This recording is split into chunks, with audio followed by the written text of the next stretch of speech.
Jocelyn's journey, I guess, is a little bit unique in a sense that she wasn't a junior international or anything like that. I remember she walked through the door, she was a very, not to belittle her, but just an average swimmer. She was good, but not what we would perceive as world class. You know, after a few months I saw, you know, this girl has a lot of potential.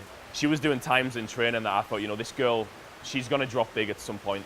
And then we were leading into 2017 World Trials. You know, everything just came together and she broke the British record, qualified for her first ever senior team, which was kind of the shock of the meet. I couldn't believe it. Honestly, I had to look several times to make sure that that was the time next to my name. So I looked up to my mum, saw she was crying, and then looked up at my coach, and a whole of Loughborough was going crazy. And so I knew that that was my time.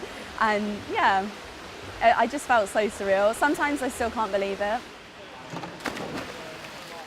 I think going into commies, I'm not necessarily looking at a time or a place. It is just about moving on what I learned from World Champs, going in a good place, like mentally and physically, and then once I finish my race, just to be able to know that actually I've done everything I can and I put everything into that race. So I think I'll be the most happy if I do those.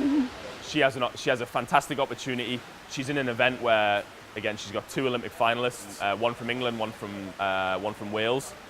She's got 2 Australians who are both World Championship finalists. She's got a Canadian who's World Championship finalist. So for me, it's more of a learning environment for her. If she can go there and handle the pressure of being, you know, one of the fastest in the field, come away with a medal would obviously be a bonus. But if she can handle that pressure, then I know that she'll be good for the 2 years kind of leading into Tokyo.